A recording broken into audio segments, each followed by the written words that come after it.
쿠마 아도나이 베야푸츠 오예베카 베야누스 메사네카 미파네카.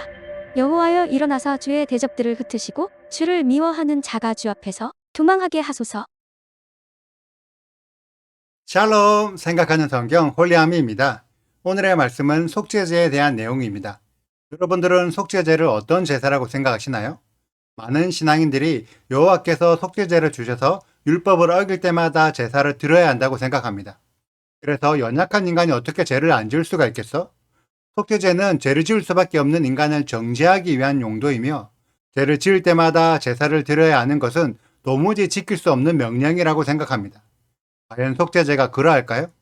오늘은 저와 함께 속죄제에 대해 알아보도록 하겠습니다.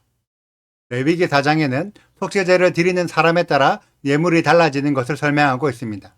먼저 기름 부음을 받은 제사장이 죄를 지었을 때는 수송아지로 속죄제를 드려야 합니다. 속죄제는 속죄할 사람이 속죄제물의 안수를 하고 직접 동물을 잡아야 하는데 죄를 지은 제사장이 직접 안수를 하고 동물을 잡아야 합니다. 그리고 이스라엘 회중이 죄를 지었을 때에도 수송아지로 속죄제를 드려야 합니다. 이때에는 다수의 이스라엘 사람들의 죄이기 때문에 이스라엘을 대표하는 장로들이 나와서 속죄제물의 안수를 하고 동물을 잡습니다. 이스라엘의 연장자들로 공동체를 잘 이끌지 못했다는 책임을 대표로 지는 거죠. 이러한 내용을 보아 알 수 있는 것은 제사장 한 사람의 죄는 이스라엘 회중의 죄와 동일하다는 것입니다. 그래서 제사장 한 사람이 죄를 지어도 이스라엘 전체가 죄를 지은 것처럼 수송아지로 속죄제를 드려야 합니다. 그만큼 제사장이 맡은 책무에 무거운 책임감이 있다는 것입니다.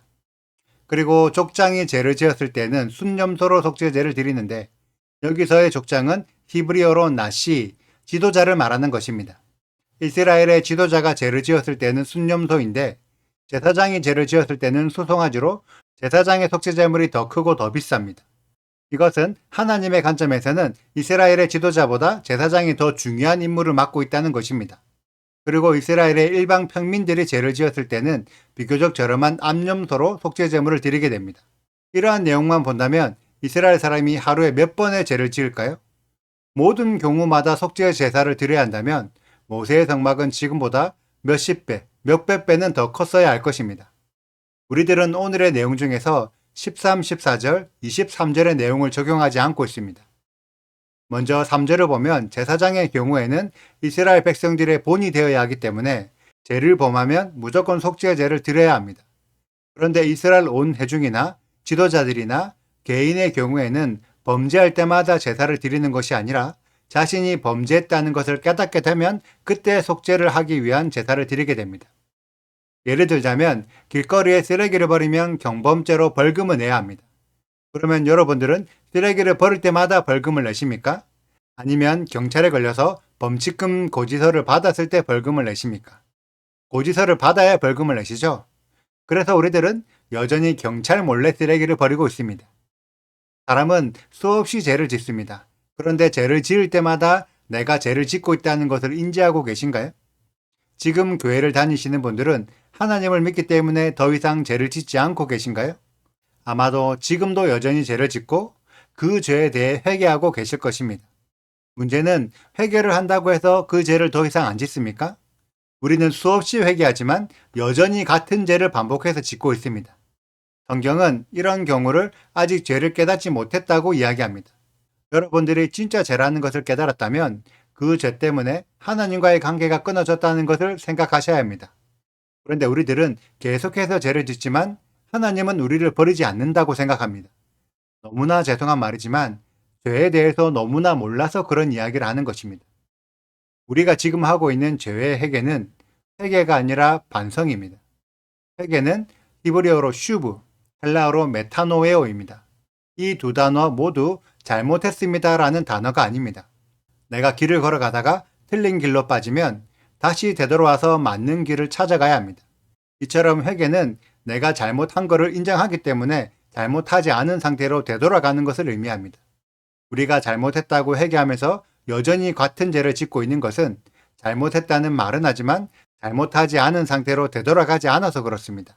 이런 경우에는 아직 회개하지 않은 것입니다.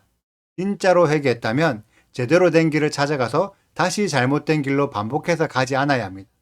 이것이 진짜 회개의 의미입니다. 하나님께서 주신 속죄제는 죄를 깨닫게 된 자들이 드리는 제사입니다. 내가 범죄함으로 이스라엘에서 끊어졌구나. 하나님과의 관계에서 끊어졌구나 라는 것을 깨닫게 되었을 때 끊어져도 괜찮아, 뭐 이방인처럼 살면 되지 라고 생각하는 사람은 굳이 속죄제를 드리지 않아도 됩니다.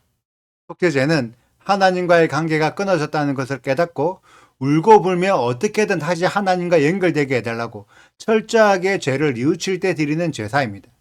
그래서 죄 지은 사람이 속죄제물에 안수하고 직접 동물을 잡아 죽이면서 내 죄 때문에 무고한 동물의 생명이 끊어지는구나. 이 동물이 아니었으면 내 생명이 끊어졌었겠구나를 생각하면서 진심으로 회개하는 제사를 드리는 것입니다. 그래서 속죄제는 동일한 죄를 또 짓게 되면 내 생명도 끊어진다는 것을 깨닫게 만드는 제사입니다. 여호와 하나님께서 이스라엘에게 속죄제를 주신 이유는 죄를 지어도 제물만 드리면 속죄할 수 있는 회복의 기회를 주시는 것이 아니라 내 죄 때문에 무고한 생명이 사라졌음을 깨닫고 철저하게 죄를 짓지 않도록 죄를 사전에 방지하기 위해서 주신 것입니다.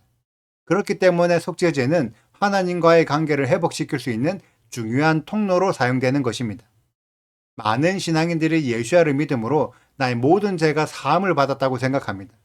그래서 과거의 죄, 현재의 죄, 미래의 죄까지 모두 예수야에게 넘어갔기 때문에 나는 계속해서 죄를 지어도 괜찮다는 이상한 논리에 빠지고 있습니다. 하지만 예수야를 믿음으로 죄 사함을 받았다는 진짜 의미는 예수야를 믿기 전에는 죄를 지어도 하나님과의 관계가 끊어진다는 것을 몰랐기 때문에 마음껏 죄를 지었습니다. 그런데 예수야를 믿음으로 여호와 하나님을 알게 되고 토라의 가르침을 알게 되면서 내가 더 이상 죄를 지으면 여호와 하나님과의 관계가 끊어진다는 것을 성경을 통해서 알았기 때문에 더 이상 죄를 짓지 않으려고 발버둥치면서 죄를 멀리하는 것입니다. 그렇기 때문에 과거의 죄가 속죄제의 원리를 통해서 용서를 받고 더 이상 새로운 죄를 짓지 않아서 죄사함을 받는 것입니다. 예수야를 믿고도 계속해서 죄를 짓는 것은 성경에서 고의로 지은 고범죄라고 말하며 고범죄는 속죄제를 통해서도 용서받을 수 없다고 설명합니다. 저는 기독교 교회가 죄가 무엇인지 전혀 모르고 있다고 생각합니다. 죄가 무엇인지 알면 결코 지금처럼 신앙생활을 할 수 없을 것입니다. 제가 조만간에 히브리적 관점에서 죄가 무엇인지에 대해 설명해 드리겠습니다. 그때까지 최대한 죄를 짓지 않도록 발버둥치는 우리 홀리아미 가족들이 되시길 소망합니다. 여호와께서 주신 속죄제는 죄를 용서받는 기회가 아니라 더 이상 죄를 짓지 않도록 우리의 양심까지 각성시키는 철저한 회개의 도구입니다. 우리들이 죄에 대해서, 속죄에 대해서, 그리고 예수와의 희생에 대해서 속죄제의 이해 안에서 더 깊이 묵상해 보시기를 권해드립니다. 내일도 속죄제에 대한 내용을 이어서 할 텐데요. 내일의 영상까지 보시고 속죄제에 대해 더 깊이 깨닫는 우리들이 되시기를 축복합니다. 오늘의 영상은 여기까지입니다. 오늘의 말씀 읽으시고 궁금하신 부분 있으시다면 언제든지 댓글로 남겨주세요. 오늘도 감사합니다. 샬롬! 여호와께서 모세에게 말씀하여 이르시되 이스라엘 자손에게 말하여 이르라 누구든지 여호와의 계명 중 하나라도 그를 범하였으되 만일 기름 부음을 받은 제사장이 범죄하여 백성의 허물이 되었으면 그가 범한 죄로 말미암아 흠 없는 수송아지로 속죄제물을 삼아 여호와께 드릴지니 그 수송아지를 회막 문 여호와 앞으로 끌어다가 그 수송아지의 머리에 안수하고 그것을 여호와 앞에서 잡을 것이요 기름 부음을 받은 제사장은 그 수송아지의 피를 가지고 회막에 들어가서 그 제사장이 손가락에 그 피를 찍어 여호와 앞 곧 성소의 휘장 앞에 7번 뿌릴 것이며 제사장은 또 그 피를 여호와 앞 곧 회막 안 향단 뿔들에 바르고 그 송아지의 피 전부를 회막 문 앞 번제단 밑에 쏟을 것이며 또 그 속죄제물이 된 수송아지의 모든 기름을 떼어낼지니 곧 내장에 덮인 기름과 내장에 붙은 모든 기름과 두 콩팥과 그 위에 기름 곧 허리 쪽에 있는 것과 간에 덮인 거풀을 콩팥과 함께 떼어내되 화목제 제물의 소액에서 떼어냄 같이 할 것이요 제사장은 그것을 번제단 위에서 불사를 것이며 그 수송아지의 가죽과 그 모든 고기와 그것의 머리와 정강이와 내장과 뚱곧 그 송아지의 전체를 진영 바깥째 버리는 곳인 정결한 곳으로 가져다가 불로 나무 위에서 사르되 곧 재버리는 곳에서 불사를 지니라.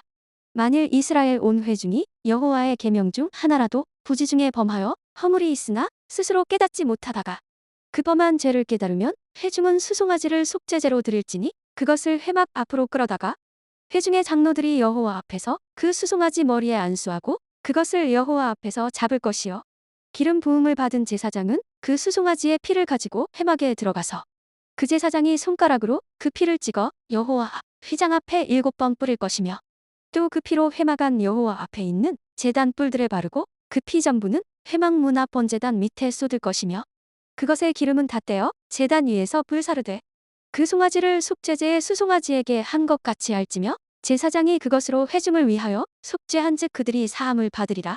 그는 그 수송아지를 진영 밖으로 가져다가 첫 번 수송아지를 사름같이 불사를 지니 이는 회중의 속죄제니라. 만일 족장이 그의 하나님 여호와의 계명 중 하나라도 부지 중에 범하여 허물이 있었는데 그가 범한 죄를 누가 그에게 깨우쳐주면 그는 흠없는 순념소를 예물로 가져다가 그 순념소의 머리에 안수하고 여호와 앞 번제물을 잡는 곳에서 잡을지니 이는 속죄제라. 제사장은 그 속죄 제물의 피를 손가락에 찍어 번제단 뿔들에 바르고 그 피는 번제단 밑에 쏟고 그 모든 기름은 화목제 제물의 기름 같이 제단 위에서 불사를 지니 이같이 제사장이 그 범한 죄에 대하여 그를 위하여 속죄한즉 그가 사함을 얻으리라. 구독과 좋아요를 눌러주세요. 그리고 알림 설정도 해주시고요. 그리고 하트도 꼭 눌러주세요. 슈바 아도나이 리베보트 알레페 이스라엘 여호와여 이스라엘 천만인에게로 돌아오소서.